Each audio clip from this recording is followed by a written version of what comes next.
The woman sitting in the seat on this rapid transit line in Charlotte, North Carolina, is dead at this very moment, and she doesn't know it yet. The predatory miscreant behind her, getting ready to stab her repeatedly in the neck, face, and chest until she bled out and died, had a prior rap sheet including 15 prior violent felony convictions, and was out at the time of this murder on a written promise to appear from a prior violent felony.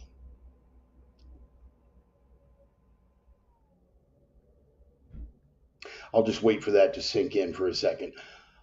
On a written promise to appear, a PR bond for a prior violent felony, he was out and free and stabbed this woman in the neck. The woman was from Ukraine, and it turned out that she was safer in a Ukrainian war zone than she was on a rapid transit line in a developed city in an industrialized first world nation.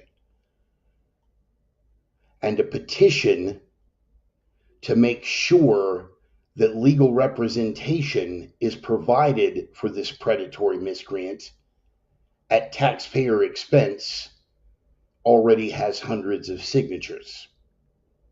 Posts all over the X platform are holding him up as another example of systemic racism. I wish I was making this up. Serving all but the most naive to disabuse themselves of one of the most preposterous notions that is taken as conventional wisdom, that people are basically good. Now, again, among the Pollyanna class, this is just accepted. Among some people who are otherwise intelligent and should know better, it's just accepted conventional wisdom. People are basically good, that if left to their own devices, they will do the right thing. So how is it that in an industrialized first world nation, in the West, God's highest expression of civilization on the face of this earth, that such a thing could happen? It comes down to naivety, it comes down to weakness, and it comes down to cowardice masquerading itself as tolerance. You know, Anne Rice seemed like an intelligent human being, but when I went looking for quotes as I was doing my show prep, I found this one. Do I believe that people are basically good? Why, yes, I do believe that, and I trust Buddhists and Hindus and Muslims to seek the good and to want to live in peace. I've never seen a falsehood so freaking self-evident, but I did notice that Miss Rice didn't take the time to mention Christians in this ridiculous assertion at any point. I don't know what that says about her prior convictions on Christianity, but it may say something about the fact that the scriptures are abundantly clear where this is concerned. This ridiculous notion that people are basically good. From the Psalms, behold, I was brought forth in iniquity, and in sin did my mother conceive me. From Ecclesiastes, this is an evil among all things that are done under the sun, that there is one event unto all. Yea, also the heart of the sons of men is full of evil, and madness is in their heart while they live, and after that they go to the dead.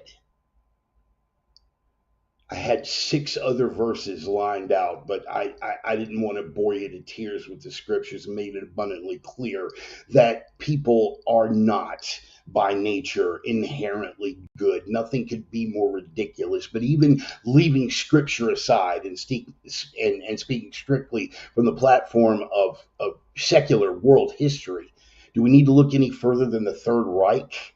Human experimentation going on, the doctors and the experiments that we were made aware of at the Nuremberg trials. Okay, let's look a little further, and let's go to Unit 731. This particular clip in the opener may get me banned from YouTube eventually, but I felt it was worth showing. See, this is Unit 731, a Japanese medical unit, and that is a person who was vivisected. For those of you who don't want to take the time to look up that definition, have been previously unfamiliar, that means this person was laid open quite alive with no anesthesia, and whatever experiment, whatever diabolical exercise they were performing here was done while the patient was still awake and conscious. And at the end of the war, every doctor who was a member of that unit received a full pardon in exchange for their research, some of whom went on to work for the medical priesthood here in the United States.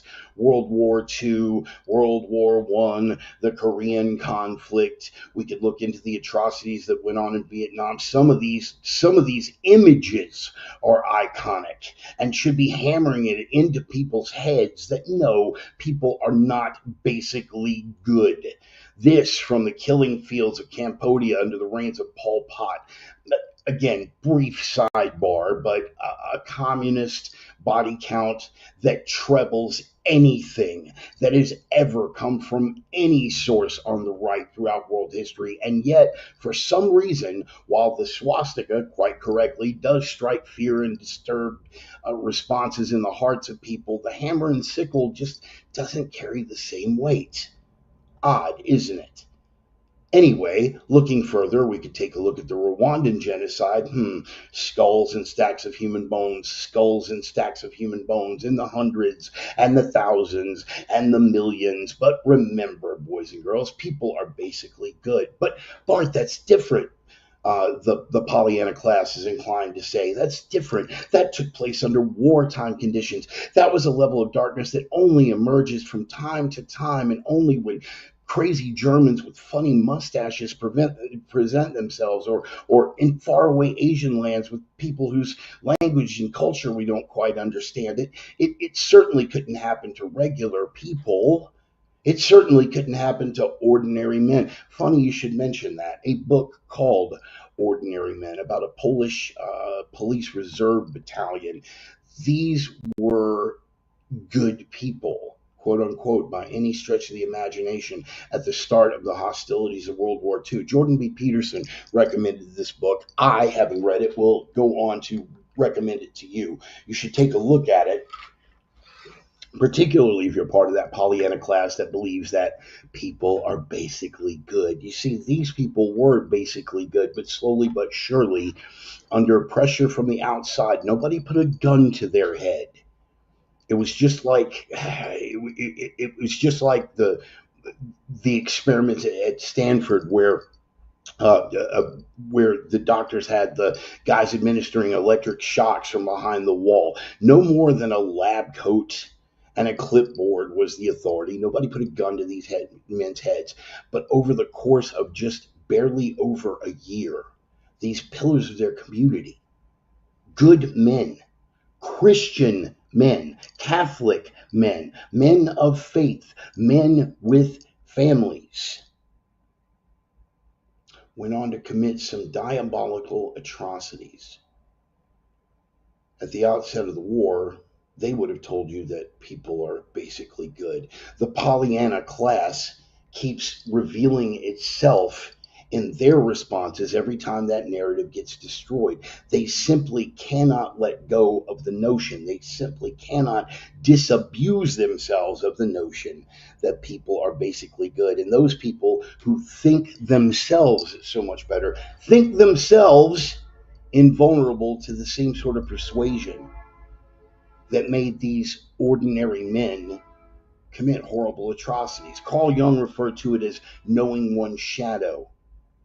That if you don't know your shadow, you are going to be one of the most vulnerable when these events happen to swinging over to the dark side. But no, we are assured by the Pollyanna class. As Barbara Graham points out, good people are always so sure that they're right. And why do they know that they're right? Because their hearts are in the right places, and because they possess all of the noblest of virtues, including this one, tolerance. Tolerance, of course, is the noblest of virtues. This is how those basically good people somehow get turned around to the point where they are supporting waste of flesh, waste of air, and human filth. Outright evil, and they will jump to its defense in the name of tolerance. It's nothing more than cowardice. These good people get behind guys like this Maryland dad, who it turns out, well, while technically was a dad living in Maryland, was a Salvadoran citizen who was connected to gangs. The MS-13 thing aside, we can debate that all day long, make a case in either direction, but the whole reason he applied for asylum in the first place was off an admission that he had been involved in gangs in El Salvador and therefore feared returning because of retribution. But the basically good people, oh, they're backing him to the very end. In spite of the facts that have come out that he was a gang member in El Salvador, in spite of the facts that have come out, facts, by the way, that have come out that he was a human trafficker, the facts that have come out that he was a multiple offender on the domestic violence front. Hashtag believe all women. Interesting how concerned they are about women's lives, except when it's people like this and, of course, downtrodden, historically marginalized groups like this fella about to stab a white Ukrainian woman to death. Funny, too, how that sliding scale gets applied when we're really supposed to care about Ukrainians unless it's the isolated Ukrainian woman being stabbed to death on a rapid transit line by a historically marginalized community. I digress. The same basically good people that saw fit to make it possible for this man to come into the country illegally and while here obtain not only a driver's license but a commercial driver's license, put him behind the wheel of an 18-wheeler, resulting in an unlawful U-turn that resulted in the deaths of a Florida family that slid under the truck. I should point out that because people are basically good and people are basically tolerant, a petition to have this man freed with community service or probation, because really, officer, it was just a terrible accident. A petition to have him freed has millions of signatures. Millions. Because people are basically good. Somehow you can get the left and the Pollyanna class to back damn near any sort of evil as long as you cloak it in being tolerant and being good. They backed this domestic violence abuser and human trafficker. They backed this guy whose unlawful presence and illegal activities resulted in the death of a Florida family. The minute they talked about sending law and order to Chicago, they came out in streets in defense of the chaos that is going on. Yes, their tolerance insists that good, upstanding citizens like these be allowed to remain here because, after all, they're just families coming here to look for a better life because they are basically tolerant and basically good and therefore much more virtuous than us. They insist that we be tolerant and acceptant of this group of goat humping savages to the effect that the very society that provides them their comfortable, virtuous, tolerant, and mostly good lives is about to be undermined right out from under us. In fact, in the UK, they are insisting on clemency, leniency, and all sorts of favorable treatment for rape gangs that sexually abused British girls in the hundreds of thousands. And that maggot on the left, Keir Starmer, is enabling the whole thing. In fact, just this week, the person who was placed in charge of handling the illegal immigration situation in the UK, that position was given to a devout Muslim activist. But remember, boys and girls, people are basically good. People are basically good. You know, there was another historical quote about, in spite of everything, like all the evidence that I just listed, all of these atrocities that we can see with our very own eyes, they're going to gaslight us into thinking that people are basically good, and it works on folks. Here's a historical quote. In spite of it all, I still believe that people are basically good at heart. You know where that quote comes from? Anne Frank. Could we take a second or two to re-examine this? Yeah, might be something worth taking a look at. One thing that we are going to be compelled to examine, whether we like it or not, very soon, and it's going to put that theory to the test, whether or not people are basically good. When the veneer of civilization collapses, we are reminded, look at the top panel, that is the reality of life on Earth, historically speaking. And that cozy, comfy little lifestyle that allows the Pollyanna class to believe that people are basically good is an anomaly that can end at any moment. People are basically good.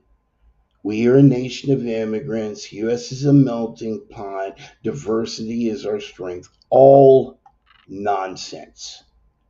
But the comfortable life that we have here in the West makes it possible for blithering idiots and the Pollyanna class, but I repeat myself, to continue believing it. Do you have to be thankful for one thing? From the book of Genesis, referring back to the scripture. And the Lord smelled a sweet savor, and the Lord said in his heart, I will not again curse the ground any more for man's sake. For the imagination of man's heart is evil from his youth. Neither will I again smite any more every living thing as I have done. That was after the flood. We should be thankful that we no longer have to deal with the wrath of God for our evil, thanks to the grace of the sacrificed life of the Nazarene. But we've still got to deal with the evil itself. And the thing preventing us from dealing with it more constructively is this ridiculous belief that people are basically good. We have to be willing and able to acknowledge evil, to acknowledge its prevalence, to acknowledge its ubiquity, to be ready to call it what it is, and to be able to meet it face to face, knuckles up, under any given circumstances. Without that will, nothing is going to save the West.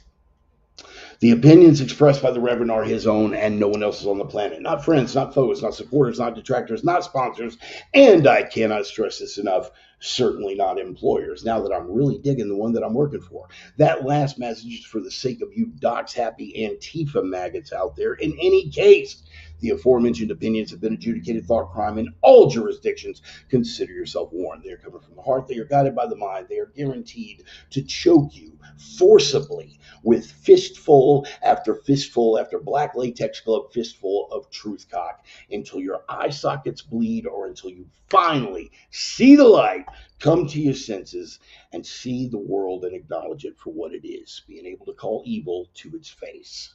Welcome back, boys and girls. It is time once again for the Sunday sermon. How you been? Kicking off that bumper music, man, we're going to jump on into the roll call here in a minute, see which one of the usual suspects has showed up early. Always happy to see you guys coming out. Everybody in for the drum roll, please. Let's see where you're at. Hard charging out of the starting gate as we always come rocking and roaring, the gut-stomping rock and roll band Red Desert from the smoldering embers and crumbling ruins of the once great American city of Minneapolis, Minnesota, where, again, they are under fire and things are getting entertaining. In any case, The name of the band is Red Desert. The name of the track is Older No Wiser. Every week I get a little bit older every week, and you guys get to decide if I've gotten any wiser. Some weeks I do better than others. We'll see how it rolls for this week. A little unorganized going in, but let's take a look. Let's see who's on board. Miss Charlie showing up first and taking the gold. Birthday boy Ryan Jenkins. Everybody wish Ryan a happy birthday. That's right, man. He is, I'm not even going to tell you. I'll leave it up to him if he wants to tell you how old he's turning today, man. But the birthday boy, brother Ryan, you know him, you love him, and I'm happy to have him on board. Happy birthday, brother. Good to see you. Brother Roman on board early, which means that his lovely wife, Carrie, is hanging out in the background. There she is. They're from opiumtales.com. We'll give them another shout out here in a minute, man. I'm always happy to see these guys on board. Roman's one of my oldest and dearest friends. We got Joel showing up from the Midwest. Let me see, man. Keep scrolling. Where we at? The Divine Miss Emmy, the OG Sinner Sister herself. Good to see you, sweetheart. Hopefully things are going well for you. Deacon Mark on board. Howdy, right back to you. I figure you sit down on the back porch with Miss Ida, sipping some adult beverages, some adult sodas, and some smokable consumables. I'll tell you the truth, I'm really craving a cigarette right now, man, but we can't smoke in the motel room. Maybe I'll dash out for a smoke here in a bit, man. Just kind of leave you guys on hold for a minute. Put on a video to keep yourselves entertained. I wouldn't do that to you. I wouldn't do that. Brother Stone is hiding out here somewhere in the background. I must have slid right over him, but I know he's here. Stone, good to see you, brother. Iron Pig Armament, brother Doug.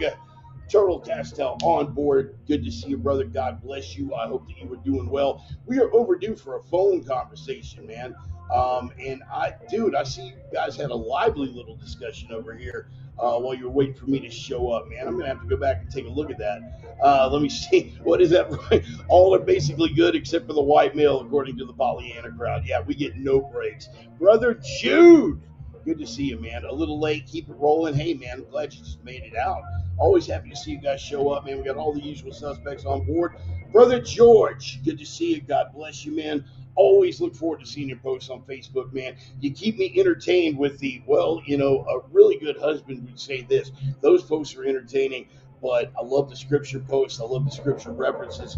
I love having you on board, brother. So thank you for being here, George.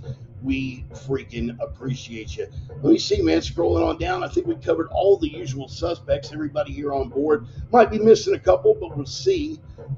Kish was the first city after the flood. Explain why they didn't worship God. I'm curious.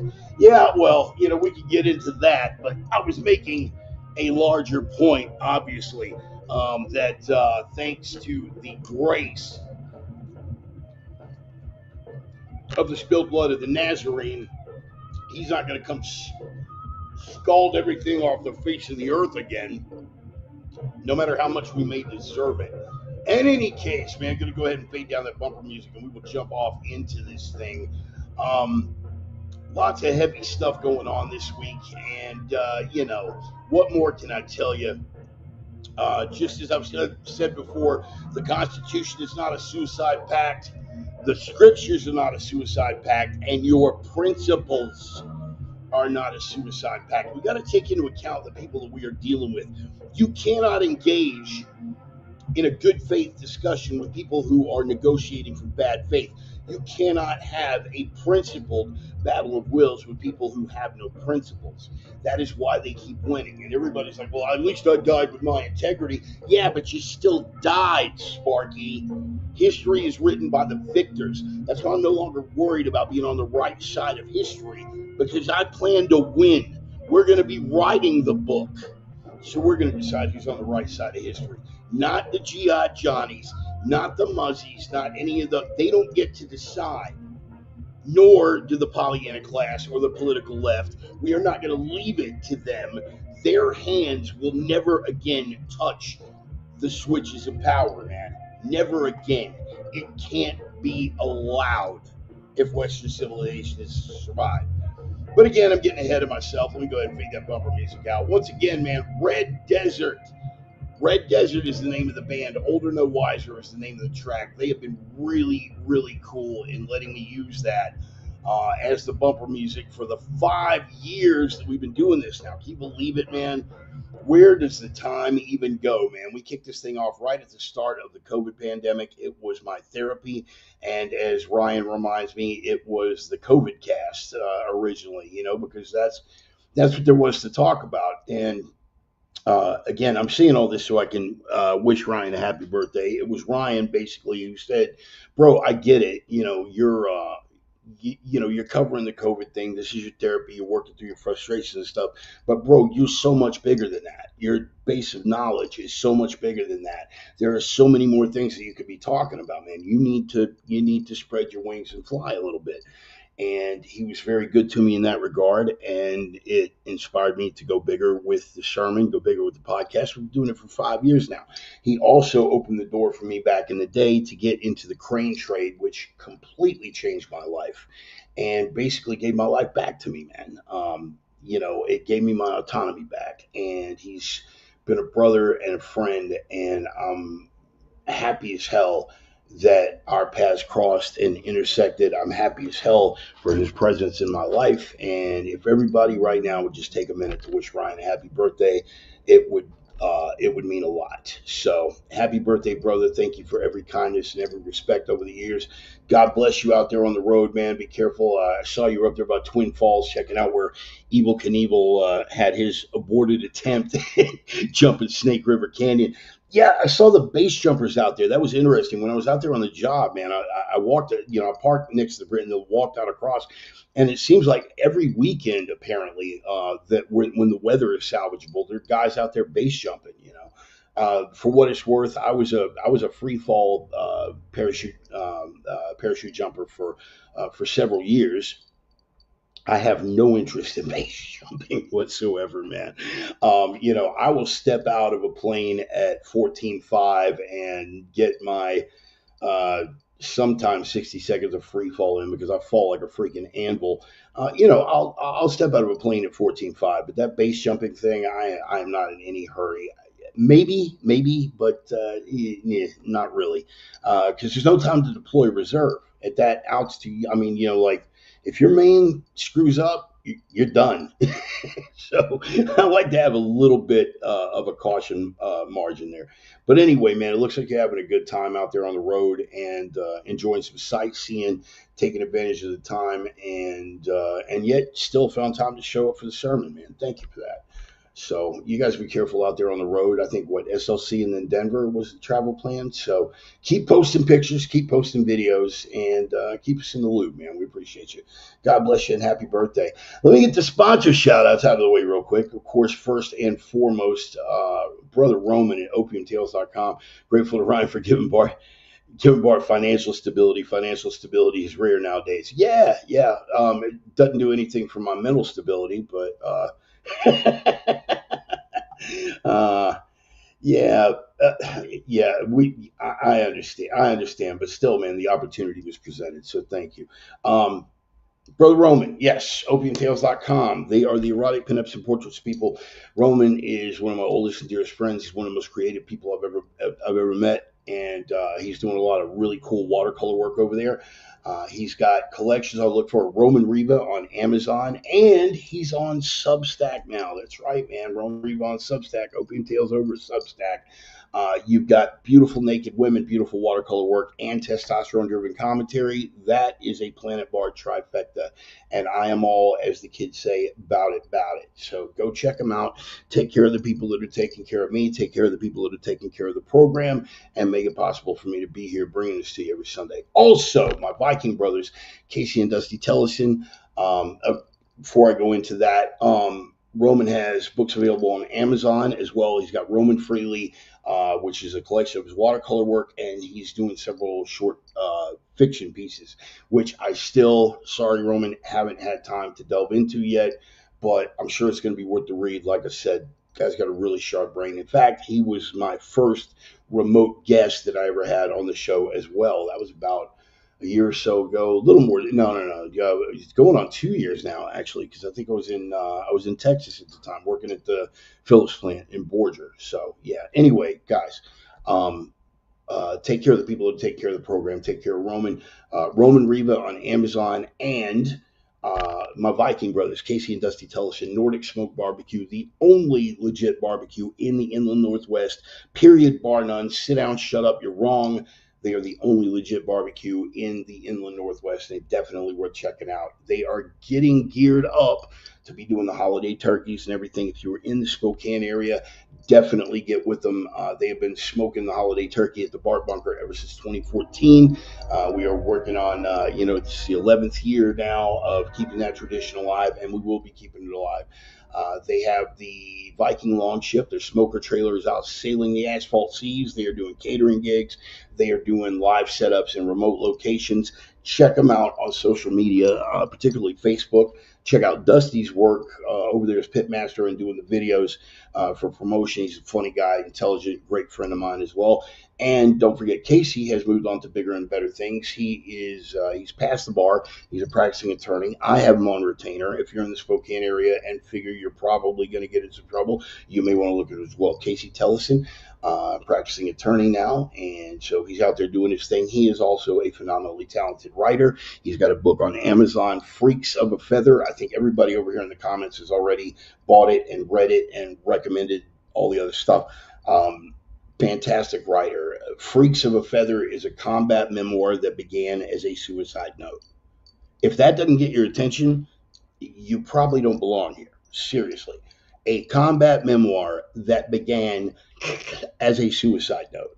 Damn good read. Phenomenally talented writer. So check him out. That is from Latop Press out of Spokane, Washington, and it is available on Amazon as well. What is this?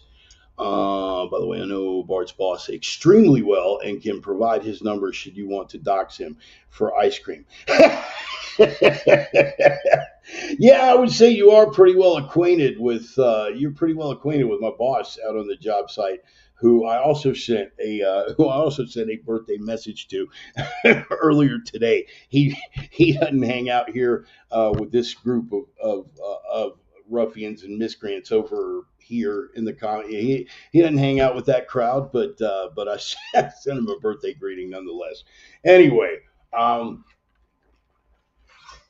before we jump off too much into that, I got to say, man, I'm very happy with the new digs out here. You guys, sometimes if I haven't been in touch, because when I'm on a work gig, sometimes I slip a little bit as far as like keeping in touch with people, keeping up on posts, things like that. And people are wondering, like, hey, man, what's going on Planet Bart? Planet Bart is a phenomenal place to be right now. I'm not going to call out the name of the actual company that I'm working for, again, for sakes of whatever buried social media policy they may have in place. I'm not too worried about, I joke about the docs thing. It did actually happen to me when I was working for Flynn on that research center, data center for Facebook that we were building in Prineville, Oregon. I actually did get doxxed. In fact, one of the top guys, so not one of the top guys over there, but top guys in charge of that department, they were like, "Hey, man, I'm bringing it to your attention. It's not a big deal. You haven't violated any policies. There's nothing you did that's, blah blah blah blah blah. Nothing. But we just wanted to bring it to your attention that you." And the guy was like unclear about it. He was like, what do they call it? Where they like report you to your employer, like they don't know you, but they report something you said online to your employee. Is that called swatting? I'm like, no. Swatting is where they send the cops and they say that you're like armed and dangerous and they try to get you killed. That's like next level. What you're talking about, good sir, is doxing. And legit, they yes, it's Blattner. Yes, it is absolutely Blattner. I am out on a wind farm for Blattner. Yes, so if anyone is looking to, yes, please report that to HR over at Blattner. They're going to be very happy to hear. In any case, it actually has happened, but I'm really not too worried about it. Like even if somebody did get the word over here, all you got to do is drive through the parking lot, the contractor parking lot, and like look at the bumper stickers and posts and stuff. Half of them have American flags. quite a few of them here in Texas have Confederate flags. Damn near every vehicle in the parking lot has a Trump sticker or right wing leaning whatever bumper sticker of some sort. So you're not going to get very far if you're trying to get me in trouble for being a right wing extremist online. First of all, that ship has largely sailed. Nobody cares anymore. Like maybe 5 years ago, 6 years ago, at the height of the cancel culture thing, you might have gotten some traction. Now nobody cares. You don't understand, man. Like, you leftist maggots have completely lost the culture war. I know it hasn't sunk into you yet because your sources of information remain the same. You wait for that Maddow fella, to give you your opinion. Uh, if it doesn't come out of Brian Stelter's mouth, after he spits out the semen, um, you don't take it seriously. Nothing that doesn't come from a hard left source even registers to you. You won't even entertain it, right? The Thauberns of the world, as much as they like to slag on people like Rush Limbaugh and Tucker Carlson. I remember when Rush died, and all the ones that came out, and well, may he rest in piss, which is like, what are we, 7, for all the hate and misinformation and terrible things that he said over the course of it.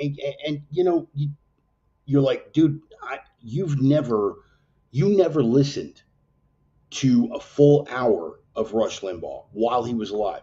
Never once did that happen, ever, right? So you're spewing because that's what all your left wing friends are spewing. Intellectually, you're dishonest. Intellectually, you're a coward. You have outsourced your thinking, and you deserve to get the wool pulled over your eyes. The problem is, you are cruising through life still thinking from the perspective as if you had won the culture war, right? Those are your only sources of information. You don't entertain anything else. Jonathan Haidt has done so much work on this, and Jonathan Haidt is left of center. Jonathan Haidt is a liberal.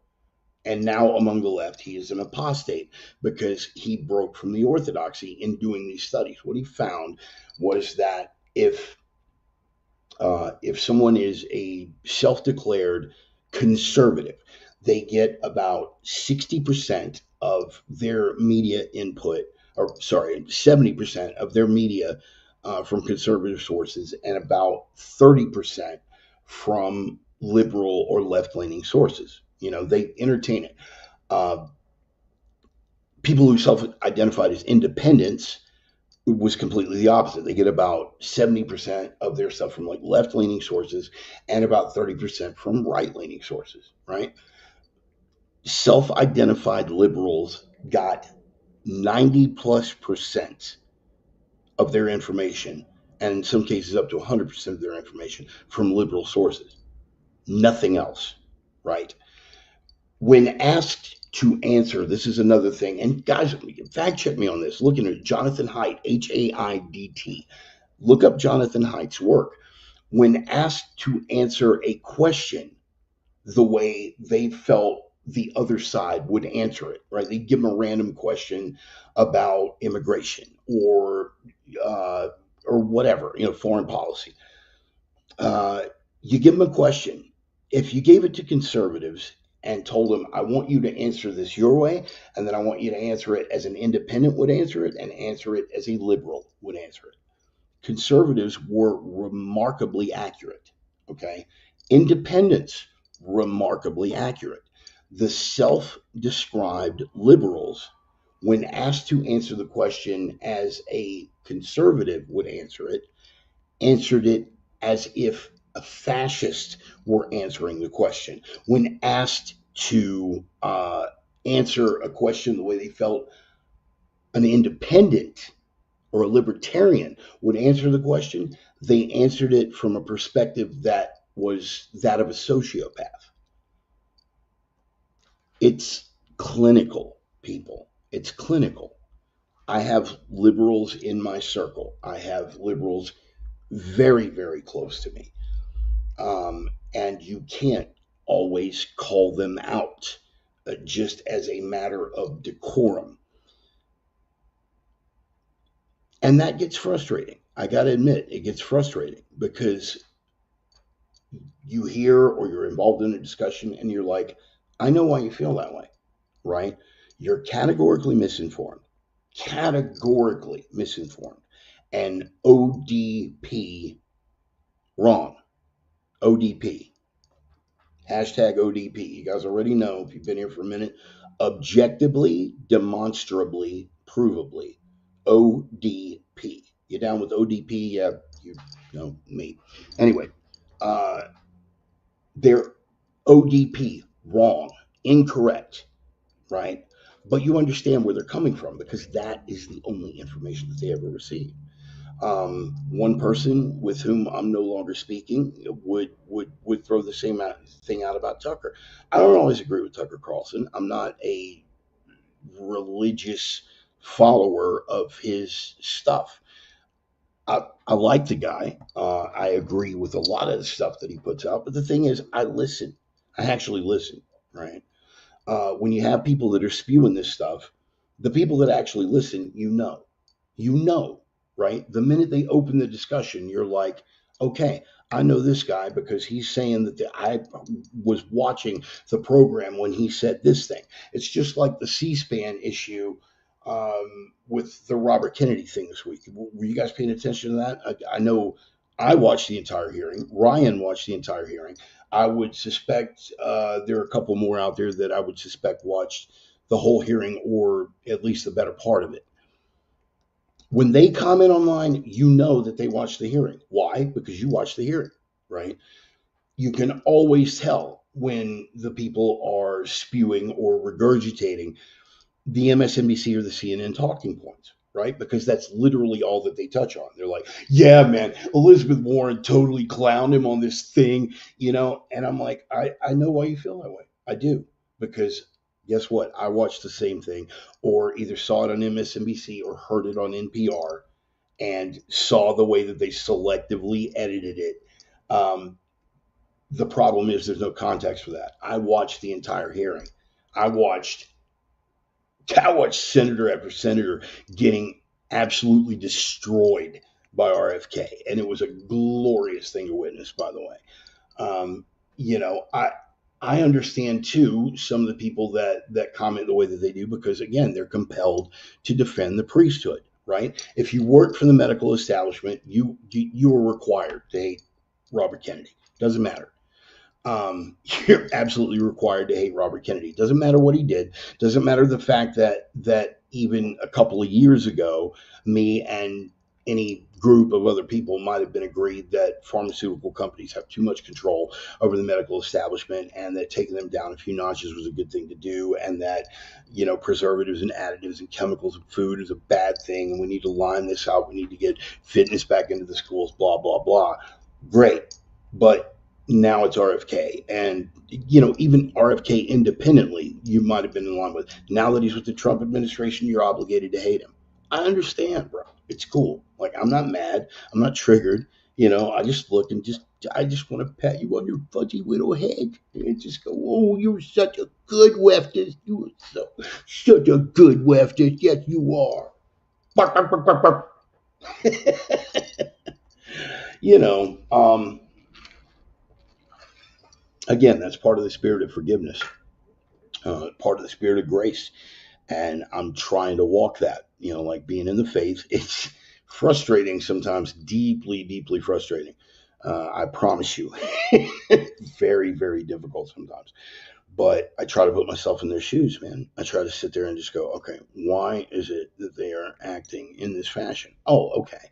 Because, and again, they're doing it to themselves, okay? So it's not like there's a whole lot of sympathy or compassion. It's not like anyone, you know, forced them to limit their perspective. It is a self-imposed ignorance. And that's cool, man. That's cool, you know. Uh, Trust the experts, you know. Earlier in my head I was writing this whole I got the you guys remember Grease, right? That stupid ass musical that got made into a movie, whatever, Travolta and everything. I got the song stuck in my head. That Look at Me, I'm Sandra D song, right? And for whatever reason, it just like busted into my head, and I started singing, you know, PhD. Yeah, look at me, I'm PhD. You know, I don't take you seriously. You know, and just dancing around like a freaking idiot in the little kitchenette here at the motel. But I wanted to write like a whole set of lyrics for that because that's their thing. Yeah, well, you excuse me, you are just the rabble. Okay, you are just the rabble. I'm like, wait a minute. You don't actually have a PhD. Yes, but I trust the people that have PhDs. Okay, like I trust all the right people. I have outsourced my thinking to the right people. Okay.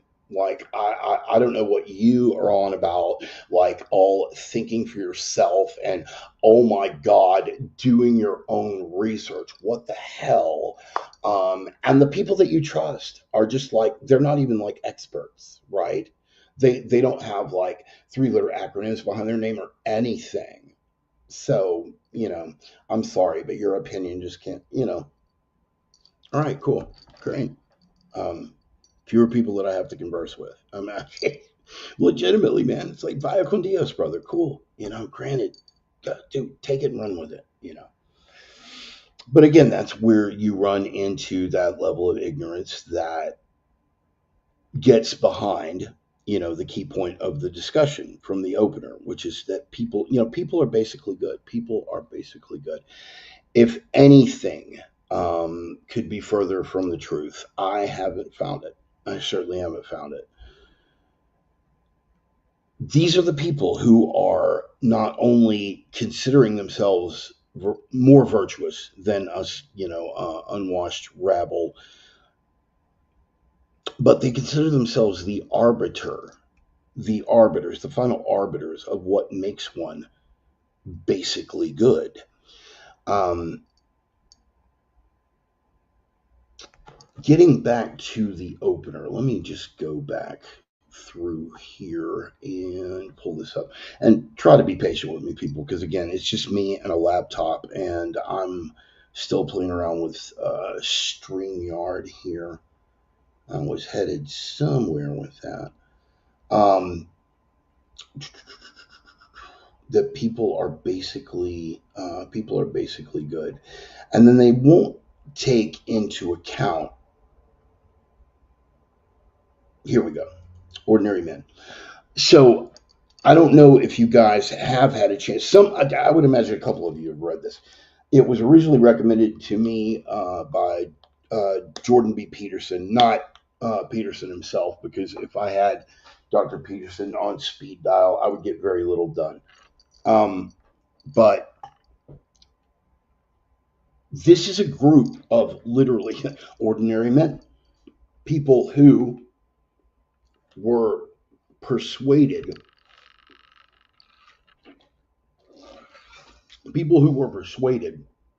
to commit horrible acts of atrocity during the earlier part of the Third Reich, from like 39 on, and it started off easily enough, just little breaks from principle, just little breaks from acceptable standards of behavior, that sort of thing.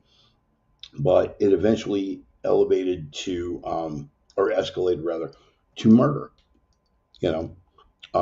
Multiple murders, to hiding the evidence of murders. And nobody wanted to be the one to break protocol. How do basically good people get led astray like that? Well,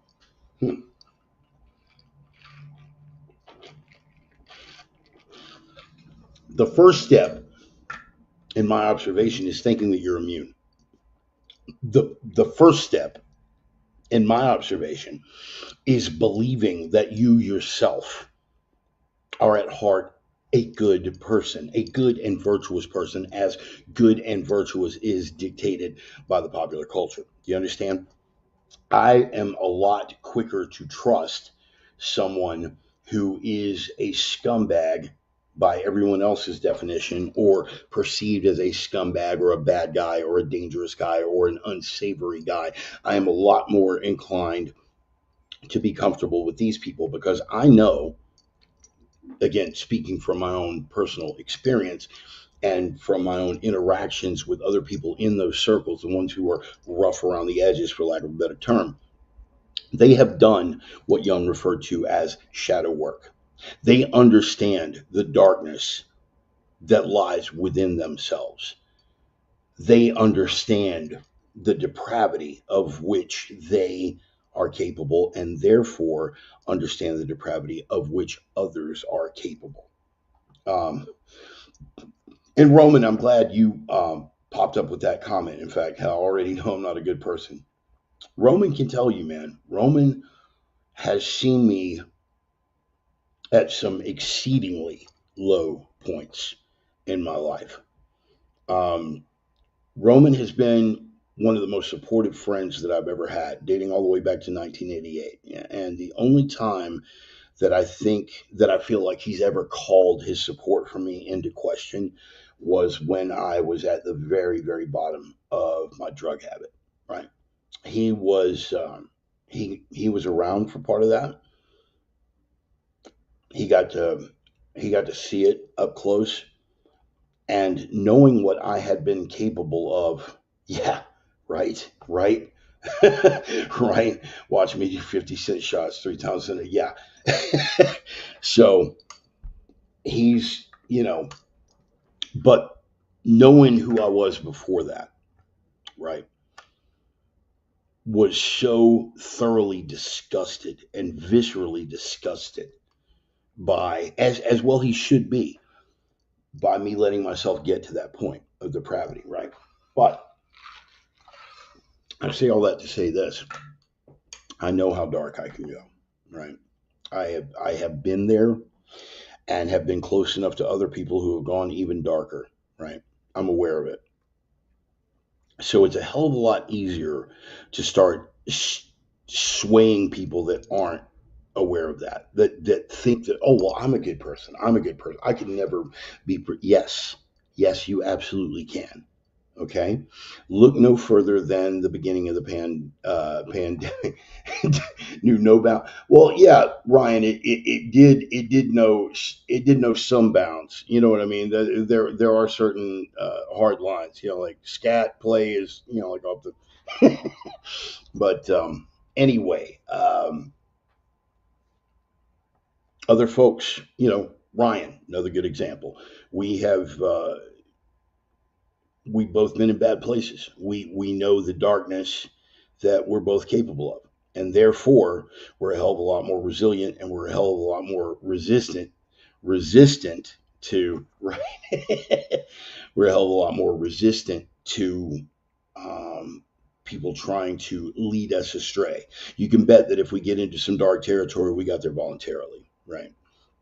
The people who can be led astray are the ones who can be persuaded because they're basically good and basically virtuous, that what they are doing is for the greater good, another great buzzword, for the greater good, and will put them on the right side of history. Example number one, beginning of the COVID pandemic, right? All these people who are so very good, so very virtuous, basically good, just looking for the betterment of their fellow man. It got to the point in Spokane where Spokane Police Department had to put out a public service announcement over all the major network affiliates. Spokane Police Department had to put out a PSA telling people to stop dialing 911 over masking and social distancing. Let me say that again. People were dialing 911, not just calling, would have been egregious enough just calling the cops because your neighbors aren't masking, calling the cops because you felt like they had too many people in the house because of quarantine protocols, calling the cops because they weren't staying 6 feet apart, and they were walking the wrong way down the Walmart aisle or whatever. People were dialing 911. Do you understand that? 911. with such prevalence that Spokane PD actually had to put out a PSA going, guys, we know, and the way that they phrased it was beautiful. I remember like seeing it when they like broadcast this in the news, the way that they framed it. It's really good that you're looking out. You know, it's really great that you guys are looking out for each other and looking out for your neighbor's health, okay? But just don't dial 911 anymore. Okay, just don't dial the emergency number. Definitely keep up the East German Stasi Karen snitch culture thing. That's A-okay. Good job. Great job on that. But just don't dial 911 anymore, because, you know, we have to investigate things like murders and stuff, you know, fentanyl overdoses. So could you just knock it off with the 911 calls? But definitely keep snitching your neighbors out, okay? Definitely keep bowing your head and licking the boots and doing what you're told. These basically good people, a lot of whom were our neighbors, a lot of whom were our family members. Basically good. By the end of it, these basically good people were literally spewing on social media that folks who would not cooperate with the mask mandates and the vaccine mandates needed to be openly calling for them to have their kids taken away, to be put into internment camps. Oh, wait, not internment camps. You see, because that wouldn't be virtuous and basically good. Internment camps are bad. You know, like Alligator Alcatraz. That's an internment camp. That's very, very, very bad. No, no, no, no, no. The shiny, happy gulag that they wanted you put in, see, was a good thing. They wanted us put in quarantine camps.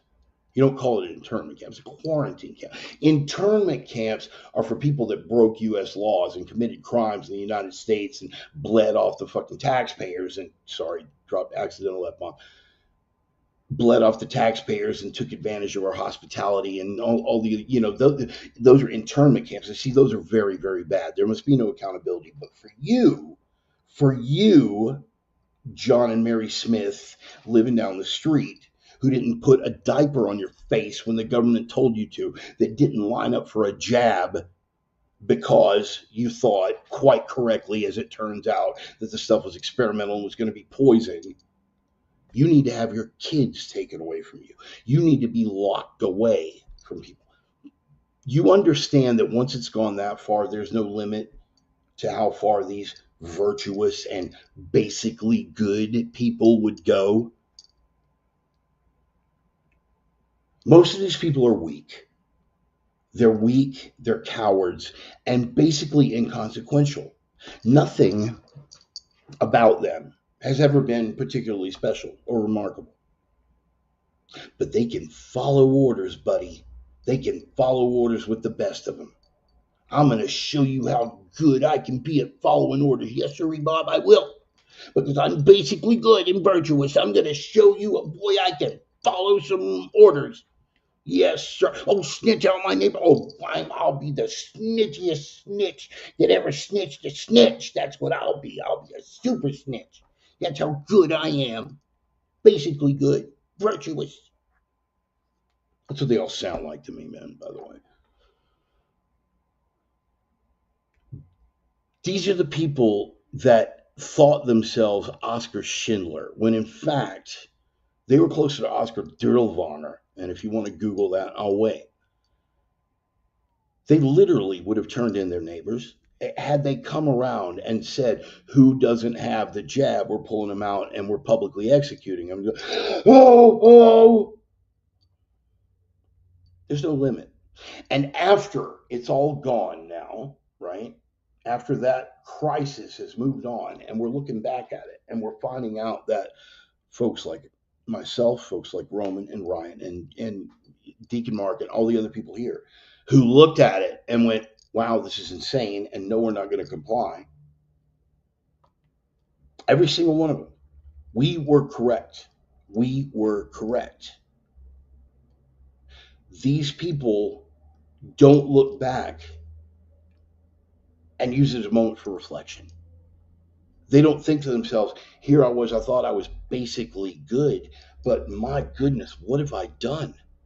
I was I was snitching out my neighbor. I was openly calling for them to have their kids taken away. And it turns out yeah, thank you, Joey, the Sultan of Sarcasm. Thank you for being here, but I knew somebody was going to pick up on where I was going with that. Yes, sir. Thank you very much. Yes, I'm going to be a star-bellied snitches. That's what I'm going to star-bellied snitches. I'm glad somebody caught where I was going with that. Um, yeah, that's the long and the short of it. They're not looking back on it and reflecting. It turns out they got sold a bill of goods. All of this was unnecessary. All of this was harmful. All of this was deliberate. And yet they're not looking back and going, "Oh wow, I got duped. That's really really scary. I should probably re-examine myself." No, no, no, no. They still think not only that people are basically good, right? But they themselves, oh my goodness, they are the goodest of the goody goods. Yes, sir. Just the goodest. This is a mental illness, dude. This is a mental illness that we're dealing with here. There, and pray for them. If you're a person of faith, we are admonished to pray for them. We're admonished to forgive them. Here's what we are not admonished or ordered to do: tolerate this nonsense, subject ourselves to it again. I don't know if you guys have noticed, but California has been making noises that, oh, we've got a late season. And if you don't, this is all about compliance. They're going to see who's going to go along for round two. Okay. California just this week talking about a late season COVID uptick and recommending masks. Governor Bob Ferguson, little squid, from the state of Washington, responded with a tweet after RFK's testimony for Congress. Bob Ferguson said, first of all, coming from a dishonest position, saying, we will not let the residents of Washington State be denied COVID vaccines. That was never a danger, Bob. Nobody at any point in that entire hearing mentioned that, oh no, we're going to deny COVID vaccines to people who want to line up and get them. We're gonna make sure they don't get them. No, nobody suggested that. But Bob Ferguson and Tina Kotex in Oregon and Gavin Newsom, they are forming what they're calling a West Coast Health Alliance. In defiance of the federal tyranny that isn't based on science, we're going to make sure that those vaccines get out there. And, okay, Bob and Tina and Gavin, what if the people don't want those? What if, I know you got to open your brain real big here. What if the first time around everybody was scared and went along with the fear and let that cow them into compliance? But this time we've actually taken a look at it and went, God, that was scary, man. I can't believe how stupid the entire culture became behind this irrational nonsense. There is no way I'm taking the next round of jabs. What then? Certainly you won't compel it legally, right? I mean, after all, people are basically good. You can trust them to do the right thing because people are basically good.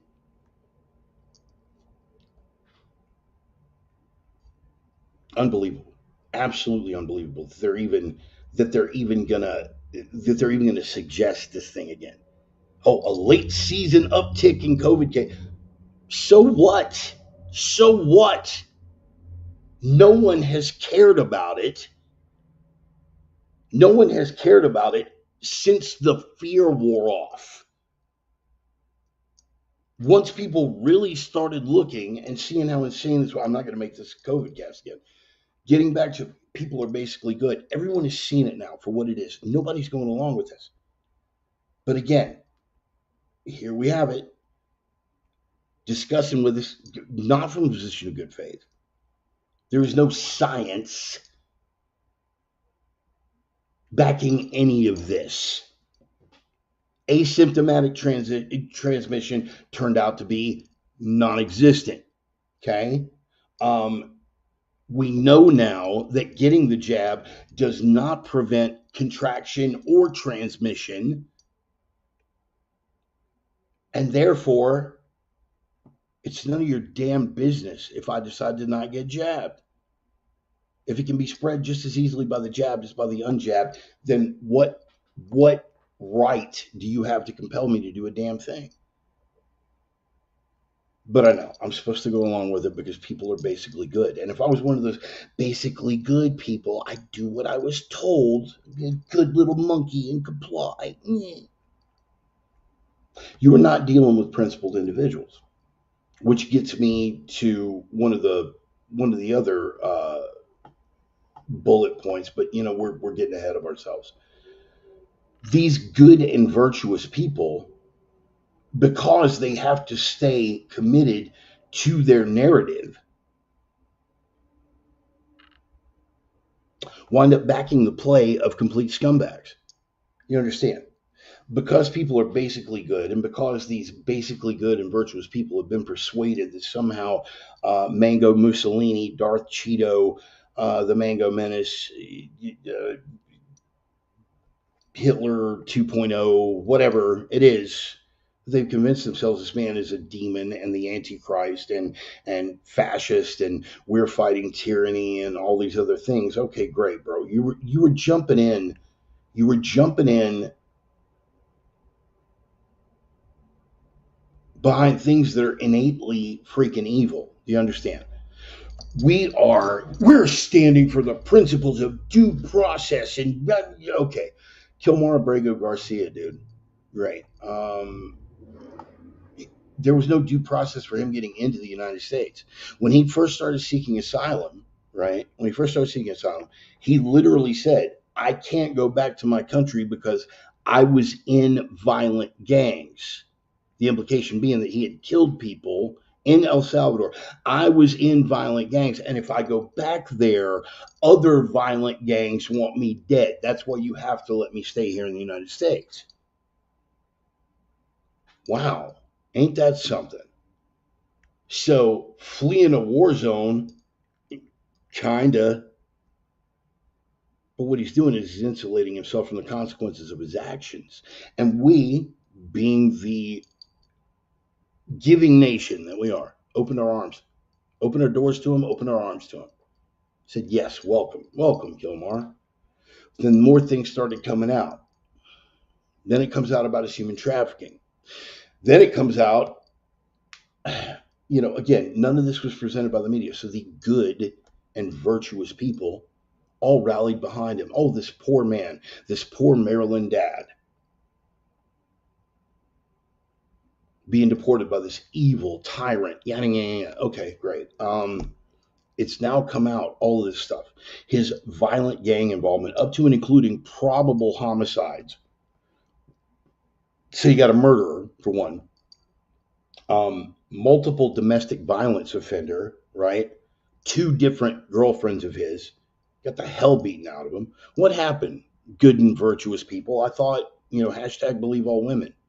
I thought that every domestic violence accusation had to be taken seriously. No, see, that only works out when it fits particular narratives. I'm not going to beat this to death, but the fact of the matter is, the guy is a reprobate scumbag with no redeeming qualities whatsoever. There is a very good case to be made. There was a traffic stop for the people that feel like digging into that. There was a traffic stop down in the state of Tennessee. He was driving in excess of the speed limit with a vehicle full of illegal immigrants with no driver's license, no identification of his own, okay, in a car that was registered to a known human trafficker. And the Biden DOJ, the FBI, interrupted the middle of that traffic stop, put a call through to Tennessee, and said, let him go. The law enforcement agencies in Tennessee had him dead to rights. Dead to rights. Driving in excess of the speed limit, no identification, no driver's license, van full of illegal immigrants, and the vehicle itself was registered to a known human trafficker. They had him dead to rights. And then a call comes from the FBI that says, let him go. Nothing suspect about that, right? I'm sure he was just doing a humanitarian thing. After all, people are basically good. It's nonsense. But they think themselves virtuous. I don't know if you saw that informal rally they had for Garcia. You know, where they broke out in the Kilmar is our neighbor. You can't have him, Trump. I'm like, my God, dude, really? That's where we're at? Not a single one of the people there would have him in their own house. Guaranteed. Guaranteed. No matter how basically good they are. Why are we compelled to tolerate human feces and dirty needles in our streets and letting literal mental illness cases run roughshod in the streets, treating them as if they were human? They're not. But we're compelled to let that go on because after all, they're all basically good, right? I mean, save for like, defecating in the street and leaving their dirty needles and stuff laying around and harassing people in the assaults and other crimes related to their lifestyle. They're all basically good, right? Okay. Why? Why are we? Because they're all basically good. You see, I think it was Omaha in Nebraska, a sheriff up there. It was absolutely brilliant. This is like the most beautiful strategy ever. He said, "Man, you're right. Something," and God loved him because the sarcasm was just dripping. It was beautiful. Yeah, you're right, man. Something definitely has to be done, right? Here's the thing: before we go into public money to go setting up this stuff, right? Because we've got shelters and things. They just refuse to go because if you live in a shelter, you can't use dope and you can't come and go as you please. There are like rules for living in a shelter that we provide for free. They don't want that. They want to live, out here where they can defecate in the street and, shoot up in their necks and all this. Here's what we'll do, Omaha. Here's what we'll do. I'm going to put a pilot program in place where volunteers will be accepted. That's right. The first line of defense, because you guys are basically good.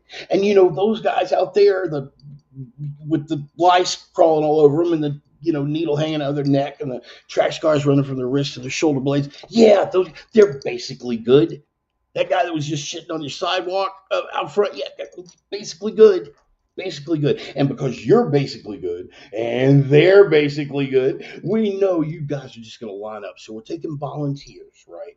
So all you guys that are putting the public pressure on, that are organizing the demonstrations to help the homeless, we got a list, all you dudes. And you can volunteer. Yeah, you can volunteer. Here's what you do. You got a house, right? You got a house. Instead of their tents being out here on the sidewalk, you can put these tents in your backyard. Yeah, that's right. You can volunteer because you're basically good and they're basically good, right? So you can volunteer and we can put up four or five tents in your backyard and let the homeless people live back there. And you can give them like water and you can let them use your shower and stuff. Or if you don't want to let them in your house because, you're basically good and everything, but you're not an idiot. Maybe you are. Any case, you can let them use your garden hose and stuff, right? And you can let them defecate in your backyard. It'll be cool if you got a house, right? And of course, college kids, well, I totally would, dude. Like, if I had a house, I totally would because I'm so compassionate, bro. I'm so compassionate, and I love these people so much. And people are like basically good, and I want to do, but sorry, bro. I don't have a house, man. But the people that do have houses, they should be forced, bro, because they like have more money than us. So they're like basically the 1%, man. They're like basically billionaires because they like have houses and stuff. They should be like forced to let these people be in their backyard. But I don't have a house, so it's cool. Oh, really? Okay. Do you live with your folks? because they have a backyard. Oh, you don't live with your. Oh, you got an apartment. You and your buddies you pulled your money. You got an apartment. Cool. That means you got a sofa, right? You got a couch, right? Oh no, you don't have a couch. You guys are all sleeping on beams, but you got a spare corner, right? You can like put them on. Just throw them a sleeping bag, man. Let them live in your place. Volunteer, right? Because you're basically good, and they're basically good, and humans are just basically good. And what happened? Zero volunteers, not frippin' one. Nobody. Because it's easy to spew it. It's something else entirely to actually put your ass where your rhetoric is. What I love about my home church, right? What I love about my home church back in Spokane is that they have actual outreaches to the homeless, right? Brianna Thaxton, if she's probably not watching, but if anybody's who is, Brianna, I watched this woman work practically a miracle in her own life. She came from an abusive relationship, a very abusive relationship with some really, really dreadful things happening. She came to the faith. She turned her life around completely. She is now doing phenomenal work as a motivational speaker and doing a lot of great volunteer work with the homeless, with people that are legitimately in crisis. This is a person who is basically good. She's not out there sandbagging and talking a good ballgame. She's actually doing something about it. That's what it is to be basically good. Most people are not basically good. I'll tell you, full disclosure, I am far from basically good. I have done outreach work. I have no love for the homeless. None. And I know there's, when you call yourself a Christian, blah, blah, blah, blah, blah, blah, blah. All right, cool. There are things that I work on. There are areas where I fall short. My compassion for the homeless basically amounts to me believing that the best outcome for everyone involved is for them all to be institutionalized. Dude, they can't help themselves. Like 90% of them are mentally ill. Okay, cool. Institutionalize them. Bro, you can't do that. Stop, man. Stop. Look, Pollyanna, you can't. There are trade-offs. I know that's very, very difficult for you to believe. The utopia that you dream of does not exist. Even when Mamdani gets elected in New York City, the utopia is not going to exist. Bernie is never going to be elected. The United States is never going to be a socialist nation. AOC is going to be relegated eventually back behind the bar where her dimwit ass belongs. There are trade-offs in the real world, man, because people are not basically good. There has to be a trade-off. But not you guys. You got to double down. You double down on supporting evil because you're so basically good. Kilmar Abrego Garcia is an irredeemable scumbag, predatory miscreant, and yet you back him. Why? Because you're so virtuous. And, the beauty of the Mango Menace, the beauty of Darth Cheeto, is that he is able to play you guys like a freaking fiddle. It's like, watch this, dude. For my next trick, I'm going to get him to support chaos in the streets. Watch this. That his military takeover, proof of his tyranny. He rolls the National Guard in. Everybody that lives in D.C. and actually has to deal with it, they love him. They freaking love it. They're so thankful that somebody finally did what was necessary. And what happens? Massive protest. Did you see the one yesterday? Massive protest. Thousands of people in the streets. All white. What does that have to do with anything? Have you looked at the population demographics of the District of Columbia?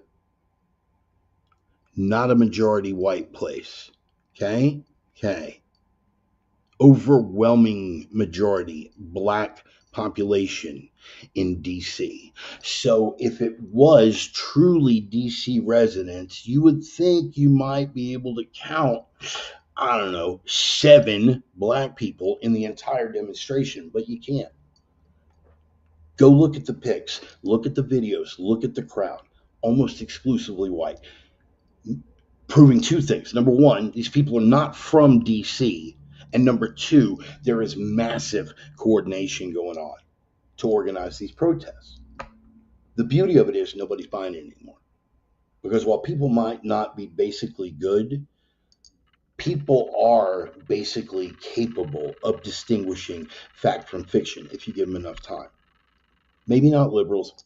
Most other people can distinguish fact from fiction. They can go, hey, this doesn't add up. Case in point, Maya Summers, right? Remember Maya, Queen of Scots, that we talked about last week? Right. So, comes out, she's got the knife and the hatchet, and she's waving it at the guy, and it turned into a big thing. And the media did what the media does. They felt obligated to jump in and change the narrative. No, he's not an illegal. This was a racist little girl just waving knives and axes around for no freaking reason. Why, we even interviewed the guy. We did a little puff piece. Check it out. And there he is with his sister slash wife slash maybe both. I don't know. Bulgarian immigrants. We came here legally, and we're upstanding family people, because we're basically good. And the media came out and demonized this little girl. It's a little girl, man. She's 14 years old. Turns out it wasn't Maya waving the axe and the knife. I think it was Lois. Maybe. Roman, feel free to fact check me on this, right? But yeah, this little girl was symptomatic of a broad right-wing extremist pervasive racism in Scotland. Guys, did you see the video? This girl had been hurt before. This girl was a prior victim of trauma. This didn't happen in a vacuum. And they demonized her. Little racist white girl waving an axe around for no reason at all. That's my favorite fallback. Like sometime around 1939, for no reason at all, they started around. Different conversation. Here's the point. They demonized this kid. They did a puff piece on this guy, right? Now, here's where it comes down to people being able to distinguish fact from fiction. They looked at that, and of course, his first quote was, if I did touch the girl, why didn't the police arrest me? I don't know, maybe for the same reason they didn't arrest this slew of maggot psychopaths. Maybe because it's systemic in UK that you're not allowed to touch refugees. You're not allowed to touch them. But the media went into overdrive, man. The propaganda machine did it, and they demonized this little girl. Well, guess what? Just a week later, that Bulgarian maggot and his sister wife were arrested because it turns out the timeline of events was exactly what was initially presented. They got the names wrong. It was Lois waving the axe and not Maya. They got the names wrong. But here's where it gets even worse. These 2 maggots were following these 3 Scottish girls around, making inappropriate comments. And one of them finally lashed out. The female maggotress, I guess, I don't know, snatched one of the girls by her hair, threw her to the ground, and beat her bad enough that she had a concussion. Nobody talked about it. Nobody talked about any of this. There's been no correction from the Daily Mail. There's been no direction from the London Guardian. No correction, rather. And the U.S. media refuses to talk about it at all. They were arrested. No further details. And they keep saying it over again. Now, we're still going to dog people for spreading misinformation. Oh, misinformation. Like the fact that, yeah. Guys, if you don't see it, that's fine. It's cool. But here's the thing. People are not basically good. All cultures are not created the same. Ours is under pressure right now. Ours is under scourge. Ours is legitimately in danger of extinction if we are not careful. And the only way that we are going to save it is to be able to admit that people are not basically good. And that particularly coming from certain cultures, some are far worse than others. Racist, bigot, homophobe. Okay, great. Would I rather be, well, let me see. Let me think. I'll pull that up. Aren't you worried about racism? Maybe a little. But when the final question is, you can either be called racist or you can go extinct. Make a choice, white men. Bro, that discussion's got no place here. I'll be the one to decide that. My show. Think about it what you want. Getting back to it, people are not basically good. All cultures are not basically created equal. Diversity is not our strength. I want you guys to look this up, by the way. Robert Putnam, was it Robert? Yes. Political scientist Robert Putnam. I want you guys to do a deep dive, and there'll be a quiz on this because we're going to devote a big portion of next week's sermon to Robert Putnam's work. He was a liberal. He was left of center. Okay? He was way left of center. And he wanted to do a final conclusive study proving that diversity was, in fact, our strength. Again, that's another, I'm getting sidetracked here, but it's another one of those buzzwords that people just spew without thinking. And there's no evidence to support it. People are basically good, or no evidence to support that. In fact, a mountainous heap of empirical evidence to refute that. No, man, people are basically good, bro. No. When you hear that leave someone's mouth, no, immediately. You are not talking to a serious person.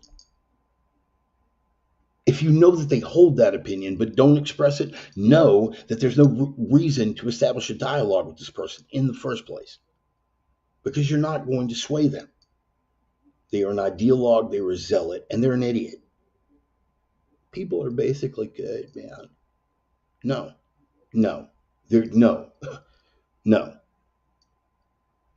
Not one shred or scintilla of evidence to support that. And a mountain of empirical evidence to the contrary. But they spew that, and people just nod along. Here's another one. Diversity is our strength. Diversity is our strength. You hear it from all political corners. Know that when that leaves someone's mouth, you are not dealing with a serious person. There's not a shred of evidence to support that. Not one shred of evidence to support that. And Robert Putnam went looking for the evidence to support that. And what he found, he did the same study 3 times over, adjusting different factors in the study because he didn't want to believe it. And the results were the same every time. That diversity, in fact, erodes trust. That diversity, in fact, destroys societies from the inside out. The only long-term thorough study that's ever been done on the subject, by the way. People still spew it, right? Here's another one. Islam is a religion of peace, bro. They just they twist the Quran, man. But if they really read the Quran, Islam is totally a religion of peace, man.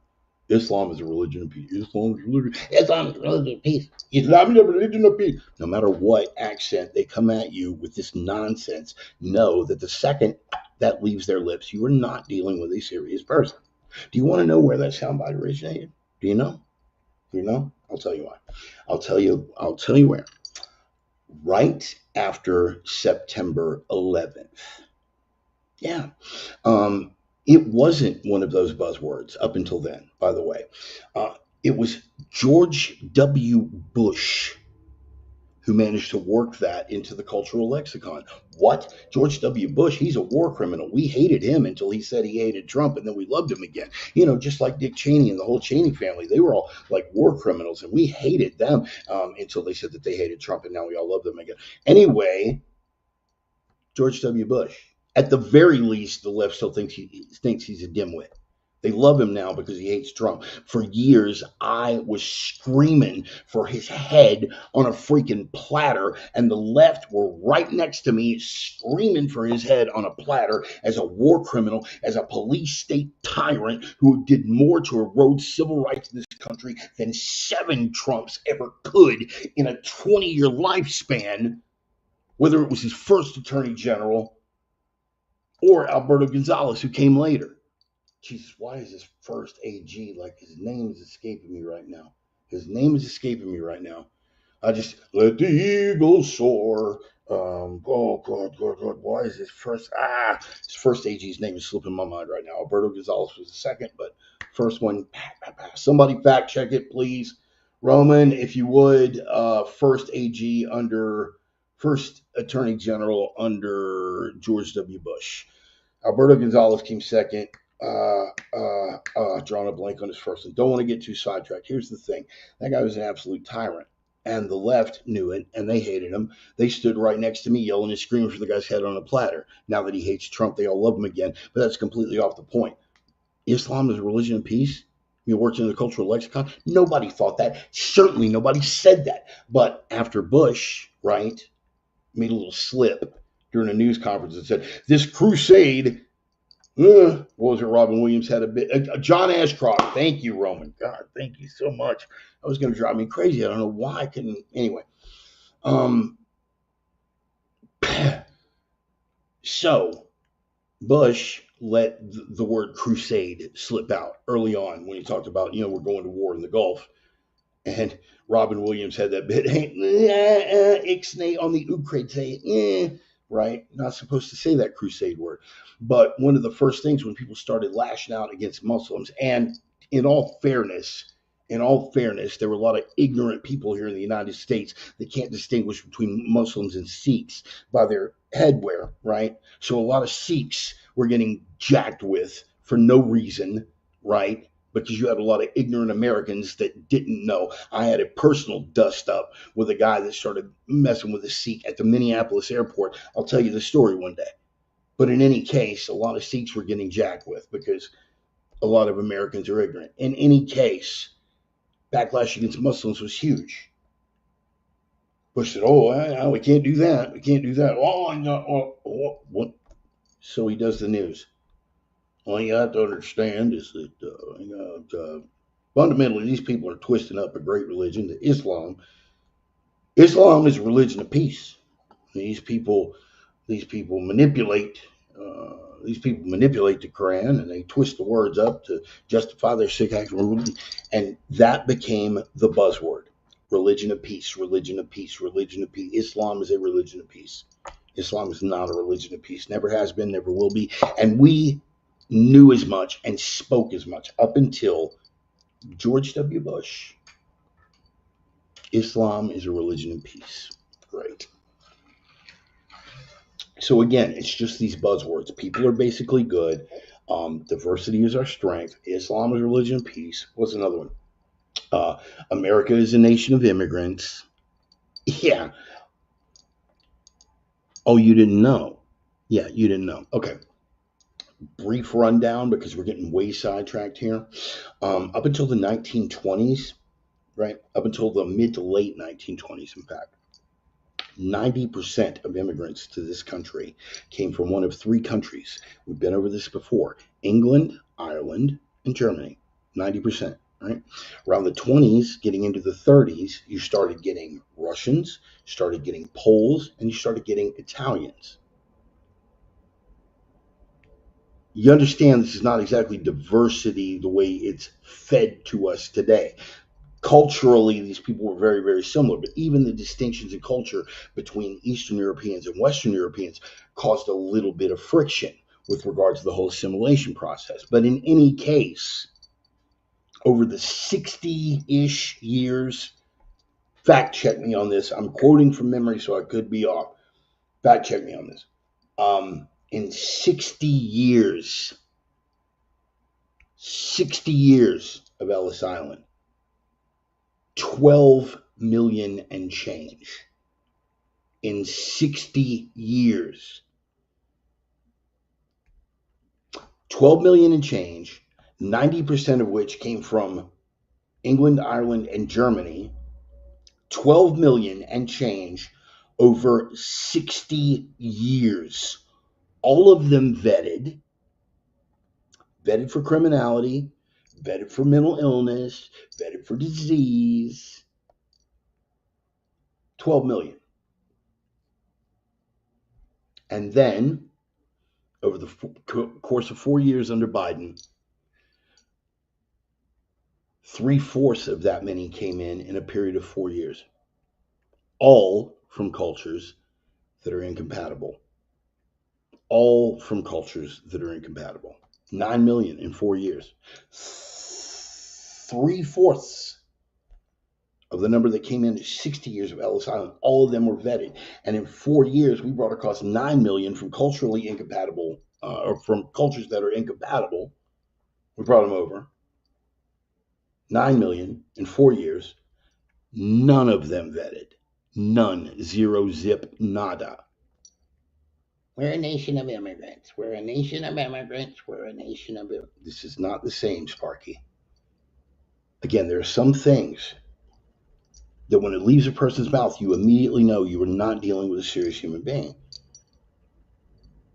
But it keeps coming back to the main one. People are basically good. Now, these basically good people continue to defend outright evil, even after you know it's evil, because they have determined that they are good for opposing what they determine is evil. They are the final arbiters. Trump and everything about him, horrible, bad, evil. You voted for him, you're evil. Racist, sexist, homophobe, yeah. Handmaid's Tale, put up in your red dress, your little white bonnet. I mean, dude, look, ladies, if you want to do that as like cosplay for sexy time, I'm totally down. Other than that, knock it off. It's ridiculous. If that's your fetish, boom, totally down. Otherwise, knock it off. You look frippin' ridiculous. Oh, yeah, you can only preemptively murder your baby in 47 states now. Dude, that's totally Gilead. Yeah, man, that's a lockdown theocracy if I've ever seen one. Knock it off. Sidebar. Back to the thing, people being basically good. We are evil because we support a standard of things. We are evil because we support the values of Western civilization. That has all been brought together and made manifest by the way that this culture has come together. And now it is under the leadership of the Mango Menace, and everyone is, okay, so everything must be evil. I mean, except for the fact that the stock market is, doing record, that he managed to close down the border, that he has millions self-deporting, that he is finally engaging in the mass deportations that have been necessary to this country. They have determined that he and everything about him and all the people that support him completely evil. And therefore, the way to demonstrate how good you are is to oppose that. So you wind up defending evil. Kilmar Abrego Garcia, right? Total reprobate, irredeemable scumbag, right? But we got to back him. We got to back him because people are basically good. We're basically good. They wind up doubling down and backing him. We blew up a boat last week. You understand? We blew up a boat last week. Venezuela, right? This boat, they tried for about 8 seconds to try to say, dude, it could have been a fishing boat, man. That made it about 7 seconds.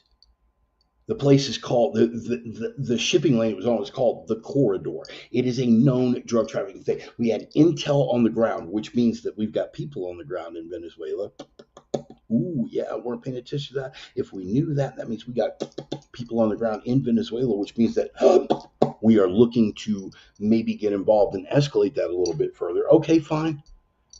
They knew the boat was leaving. They knew the boat was loaded with cocaine and fentanyl, and they blew it the frag up. Blew it up. No apologies. Didn't apologize to anybody. What should they? When they handed that off to J.D. Vance, like, these people are bringing poison in the United States. I don't give a shit. I think that was a quote. Correct me if I'm wrong, Roman. Roman's turning into like my Jamie now. You know how like Rogan has got, hey Jamie, can you pull that up for me? You know, I'm doing that with Roman now. I need to get a studio so I can.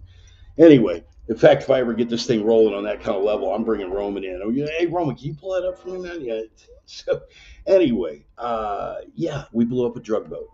Oh no, we blew up a drug boat. Oh, gasp. We're going to blow up more drug boats. They declared Tren de Aragua an international terrorist organization, as well they should. They are operating on behalf of the Venezuelan government inside the United States.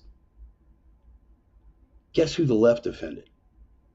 Tren de Aragua in Venezuela. Why? Well, like mines, first of all, Venezuela is what? Communist. But all the arguments about due process, we don't care anymore. It's a criminal activity, not a military. No, actually, now that Tren de Aragua has been declared an international terrorist organization, yes, that action is military, can be dealt with by military methods. That's bypassing the Constitution, dude. What about your principles? Which brings me to my third bullet point, which I'm going to be squeezing into here in a minute. Every one of these enemies of the West have been using our principles against us. You understand? Both culturally, because one of the fundamental values was sovereignty of the individual freedom, due process under law, all these things. This is unknown to the rest of the world. We brought it to the table, and they have used it against us. Our Constitution and all the protections guaranteed there, and I have devoutly supported that. Devoutly supported that. Clung to it with the tenacity of a pit bull on methamphetamine. Man, I am down for the U.S. Constitution, and they have used it against us. Lincoln, for the past 3 weeks, we brought up that Lincoln quote, haven't we? And what is that Lincoln quote? The Constitution is not a suicide pact. Scripturally, try to hold that. Well, you know, bro, you can't act like that if you're a good Christian, like a good Christian. And it's all the people that bring this up are people that don't share the faith, always. I mean, I don't believe in any of that Hebrew fairy tale nonsense, bro. But like, I mean, if you're going to preach it, man, like, I can totally tell you what Christ would do. Christ would totally be a progressive, bro, because I like read the thing and I like the hippie Jesus thing, and yeah. I'm sorry. Have you read the book? Have you really, really read the book? Probably not. Okay, good. Um, you don't get to be the final arbiter, but I'm getting off topic. Here's the thing: the whole principle. Like, people are basically good. You cannot engage. You cannot engage in an honest discussion with people who are dishonest. You cannot have a principled response to people who hold no principles. Do you understand? They're going to use your principles against you.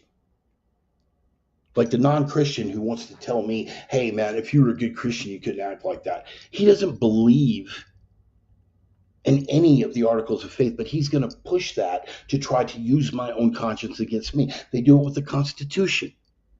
Same thing. Same principle. They don't believe a damn thing about the Constitution. They can't undermine the Constitution fast enough, but they will dig through and they will find a constitutional principle and hold that over your head. What about due process, man? There was no due process, and this is what I'm getting to about principled versus unprincipled. Okay, so let's stick to our principles, shall we? We've got to stick to our constitutional principles. As Rand Paul, that's the heart of this one. J.D. Vance, when they asked him about the drug boat, you know, and said it's a criminal act, not a military act, and what about the due process? What about all these? J.D. Vance basically said, I don't give a shit. I'm sitting back like, bravo, bravo. He's going to make a great president in 28. I can't wait. Rand Paul, who is his father's son, I don't think Ron Paul has actually weighed in on this one, but I have a feeling he'll probably share the sentiment, and I get that. Big Ron Paul supporter in 2012. He was the last chance that we had at a great American statesman. We blew it. called him unelectable and too radical, only to turn around and elect Mango Mussolini 4 years later. Unbelievable. There it was. But Rand Paul wanted to make a big deal about the constitutionality of it. Let me explain something to you, Rand. I supported your dad. I support you, largely. Okay? And I am devoutly behind this document that God inspired our founders to lay to paper for us, creating the most magnificent structural government that has ever been brought to bear on the face of God's earth. And we are blessed to be living in it and blessed to be living under the blessings that it has brought to us because of the wisdom that God inspired in the founders. Okay, I want to be abundantly clear on that. Let me explain a little facet of reality to you, good Dr. Paul Jr. In fact, we'll just call him Junior from now on. Let me explain something to you, Junior. When you are dealing with people who are fundamentally unprincipled and, in fact, using your own principles of liberty and the Constitution against you, you're not going to be around long enough to be writing the history. If you let it become a suicide pact, where was the due process for the 9 million plus that swept in? They didn't give a damn about due process. And now we are supposed to have a full-scale hearing for every single one of them to get them out. Do you understand the sheer mathematics about that? Now, the liberals in my life, some of whom are very close to me, be like, yep, you're abandoning your principles. Say what you really mean, please. Say what you really mean. You don't want to see a single one of them thrown out. But you are exactly like the non-believer trying to throw Jesus in my face.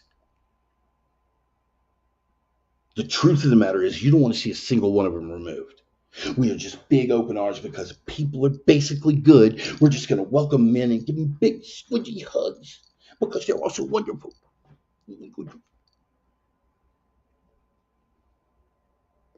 We have infested this glorious republic that was bestowed upon us by our founders, wisdom motivated by God, his highest expression on the face of the earth. And we are going to stand on a principle when that winds up being a suicide pact. Do you understand the sheer numbers involved?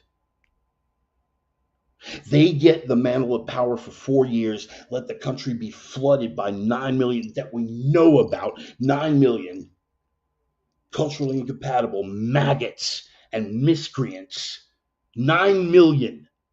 And then we get the mantle of power for maybe 4 years, maybe. We get the mantle of power for 4 years and we got to go, okay, well, we got 9 million of them that just flooded in. Let's start taking them out one at a time, one at a time. Okay, one at a time. Okay, how about a hearing for this one? All right, and here's a hearing for Jose, right? And here's a hearing for Jose B. And we get another hearing for Muhammad Jihad, and then this hearing for Jihad Muhammad. No more. And you want to know how much it's going to shake me up when I say that and you look at me and go, well, dude, you're just not really dude, you're just not with your principles anymore, bro. You're not like a good American anymore. Okay, good. That's how you feel about it? Okay, I can live with that. That's the same relevance to me as a non-believer looking at me after a tirade and going, dude, you're just not a good Christian. I don't care. I don't care. The boss man tells me I'm not being a good Christian. I care. The carpenter, the Nazarene tells me, Bart, you're not being a good Christian. Convicts me in my heart. I care. My pastor, the one who follows the brimstone God and the table flipping Jesus, tells me I'm not being a good Christian. I will take that under advisement. Your pastor with the hippie Jesus and the BLM and pride flags hanging in the window, obscuring that beautiful stained glass. Sorry, Sparky. Couldn't give two flying It's 6 rolling donuts, buddy. Got no traction over here anymore. Your principles are not a suicide pact. Rand Paul Jr., Dr. Paul Jr., please make a note of it. We have nothing less at stake than the survival of Western civilization, of European culture, of white European blood. Oh my God, did he just take it? Yes, I did.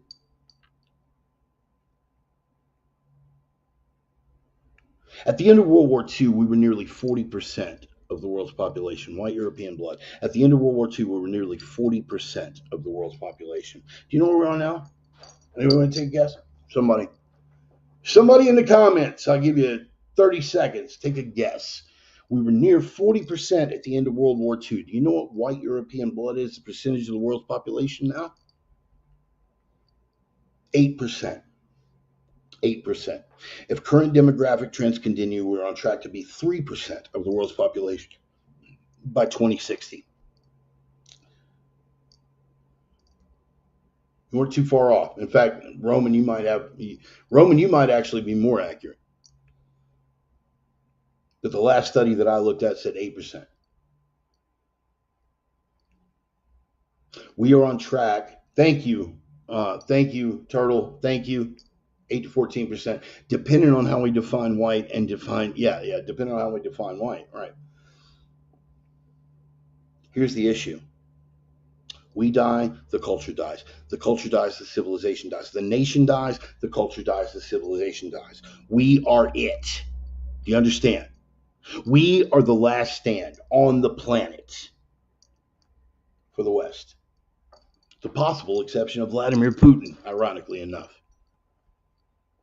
I say boot Zelensky and let Russia into NATO. I said what I said. Here's the point. Things that we have to come to grips with. Principles are outstanding. Even when it costs you. That is the importance of principle. So sometimes it costs you. Sometimes it costs you dearly. When it outright becomes a suicide pact, that principle can and must be violated.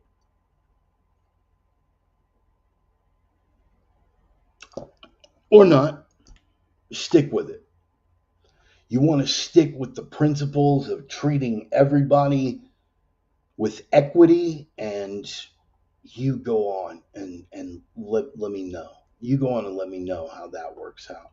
You want to keep saying that all cultures must be equally respected and that they all have the same regard for human life. Yeah, cool, man. Go ahead and work with that and let me know how that works out. You want to say that socialism and communism don't inevitably, you go ahead, man. It'll be fine to have socialism and communism here in the United States. It'll work this time. It'll be perfect. You want to say that everyone should be welcomed in, and what's the big deal about speaking the language and assimilating culturally? You just go ahead and keep working with that and let me know how it works out, man.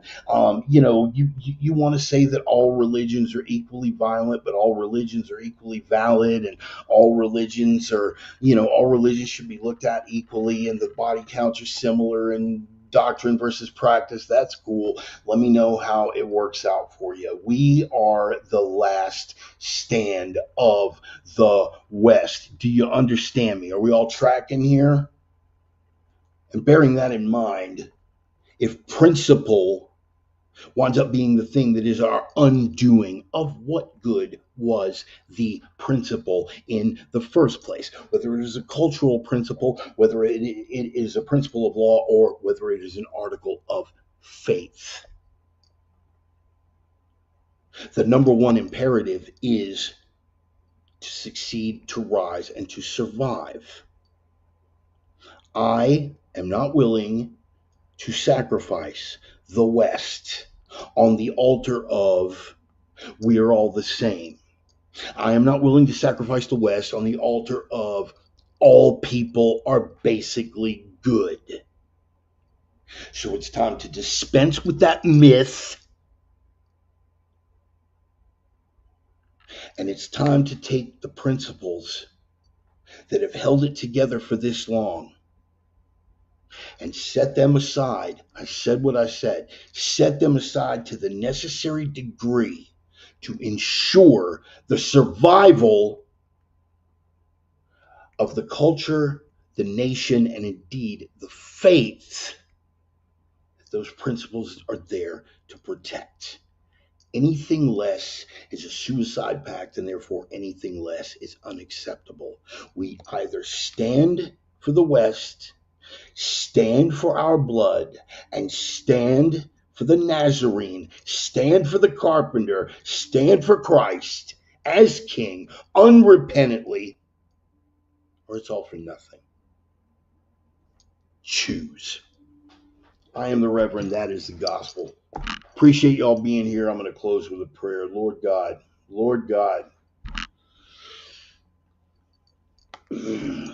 when I ask for discernment, when I ask these other folks out here to ask for discernment when they are in prayer, never has it been more important. There are many, many tricks that the deceiver uses to undermine the efforts that we put forth, not just for our nation, but for the kingdom. They will use our own guiding principles against us, which means that there has to be discernment over what point it is that we step away from those principles to do what is necessary to ensure our survival. And that is a dangerous place to be, Lord. Dangerous place to be. So I ask for your guidance. You have taken many men through many dark valleys, Lord. You have taken many men through many trying situations historically, Lord. You have led us to victory again and again and again. It is only when we abandon your wisdom and embrace our own that we slip and we fall.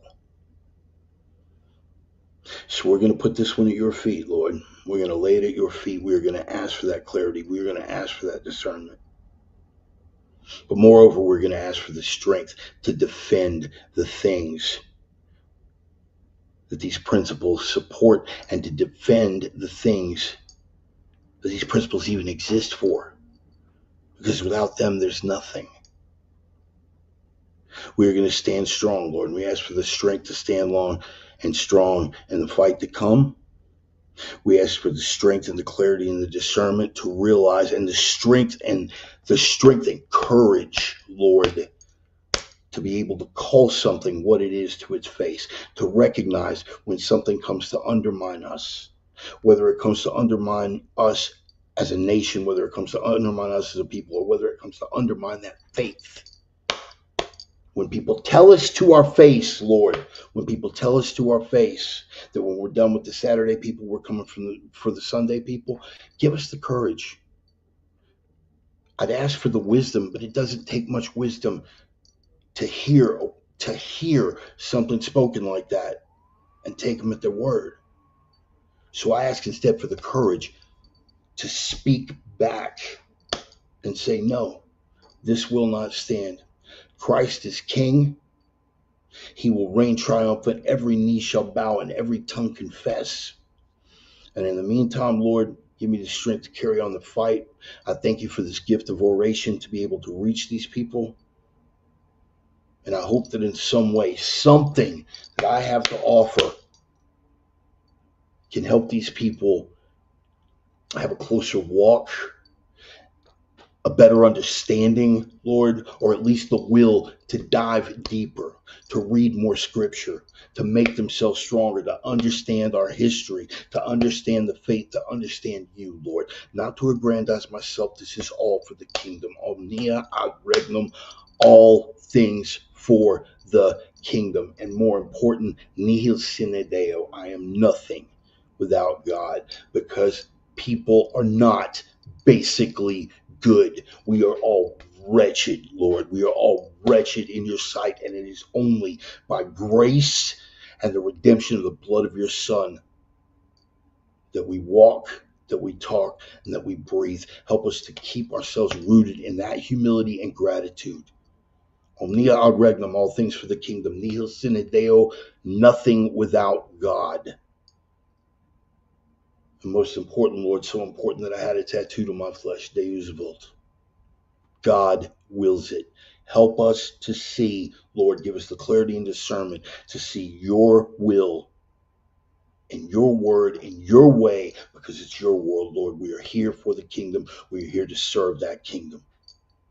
Everything that we stand for and everything that we are. Send us into that valley of dry bones, Lord, and let us raise you up an army. Deus vult. God wills it.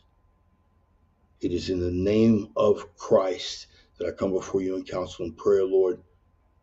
In the name of Christ. Amen and amen. I love y'all, man. Thank you. Thank you for being here, man. Thank you for being here. What do you mean more, Roman? What do you mean more? In all things pray, brother. In all things pray. In all things pray. Take a minute to do what, I know you weren't brought up that way. That's the irony of it, man. Being around your family was the first time I'd been around an atheist family. Like I'd always had, like I didn't know how to deal with that. Like, you remember, man, that was 88, man. How long ago? Crazy. Anyway. Pray in all things, brother. Pray in all things. Just carry on conversations with him, man. The carpenter never leaves your side. The boss man is always aware. The Holy Spirit is there, waiting to fill, waiting to communicate. It's always there, brother. Just open your heart and let it flow. Speak. Carry on those conversations, man. Anyway, I'm going to pass around that digital collection plate, guys. You already know the drill. If you can kick down if something that I said had any resonance with you, or maybe I made you aware of something that you haven't been aware of before, or maybe you just like seeing a good rant and rave session. That's cool too. I'm going to pass around that digital collection plate. I'm on Cash App. I'm on Venmo. I'm on PayPal. I'm on damn near everything but Facebook Pay, I think, at this point. And I don't really mess with Zelle a lot. But anyway, man, if you guys want to kick down, that would be beautiful. Just hit me up. And if you can't, that is also cool. I've got no problem with that whatsoever, man. Times are tight for a lot of people. I mean, thankfully, we've got Mango Mussolini in charge, so it's a little better than it was. But I get it. Not everybody can. Not everybody will, and that's totally cool, too. Here's what I'd like for you to do, though, if you can. If you got your own social media platform, or you got a Facebook account, or you're on Twitter, whatever, spread the word, man. Post up the video, repost it. Hopefully, hopefully something resonates. Just kind of spread the word, man. Spread the gospel. Let them know. Fat, toothless crane operator with some opinions gets on a rants and raves for a couple hours every Sunday. Maybe you'll find something cool about it, man. Tell them about it. But more importantly than anything else, as the mighty Stone was just pointing out, live the 3, baby. That's right. Hashtag live the 3. What is he talking about, live the 3? Talking about the 3 prime directives, son. That's what I'm talking about. Directive number 1, you have got to be the signal in a world full of noise. What is the signal? What is the noise? The signal is truth, as always, man. The signal is truth. What is the noise? The noise is the obfuscations. The noise is the distractions. The noise is the confusion they try to throw in your face. You've got to be the signal that punches through that noise, man. Get to the other side of it and reach people. You got to be the light in a world full of darkness. They will try to bury you with the darkness, man. They'll try to overwhelm you, smother you, emasculate you, demoralize you with the darkness. You have got to be the light, man. You have got to be the light, and you got to have the ability to carry that light. Because sometimes the fog is thick, man, and the distance is long. You have got to be able to carry that light through the darkness, get it to the other side. That light is the truth, man. You are carrying that light not just for your own sake, but for the sake of the kingdom. You understand what I'm saying? So you got to be that light in a world full of darkness. But third, but certainly not last, let me get on over to this production screen here. Third, but certainly not last, we got to talk about the iron rule. That is the number 1 rule. That is the prime directive. I'm talking about you've got to be strength in a world full of weakness. I'm not just talking about strength here. Strength here is good. Strength here is mandatory, but it can't just be here. It's got to be here, man. It's got to be here. Definitely got to be here. Find your spine, let your nuts drop. Why? Because without strength, none of the rest of it matters. Do you understand? Without strength, you're not going to be able to punch that signal through the noise. You're not going to have the courage to speak the truth when they're trying to obfuscate. You're going to cower under pressure, man. You're gonna be distracted and misled by lies if you don't have the strength. Without strength, you're not gonna have the tenacity to carry that light through the darkness or the punch to get it through the fog to the other side. Don't want to get all Bruce Lee movie on you, man, but who knows what beauty has died out of the world for want of the strength to survive. So without strength, none of the rest of it matters. So when you hit your knees in prayer, and you should, every night, you ask for that strength, but you ask for clarity and discernment as well, because the deceiver's always out there trying to mislead you with that fog, with that darkness, with that noise. You got to have the clarity and discernment to know what the signal and the light are to carry forward, man. And you got to be strong enough to make it happen. Pray. Take care of yourselves. Take care of each other. God bless every single one of y'all, man. Thank you for being here. Remember, Boss Man's got the plan. Carpenter's got your back. We win. We win. Deus Vult. God bless you all. See you next Sunday.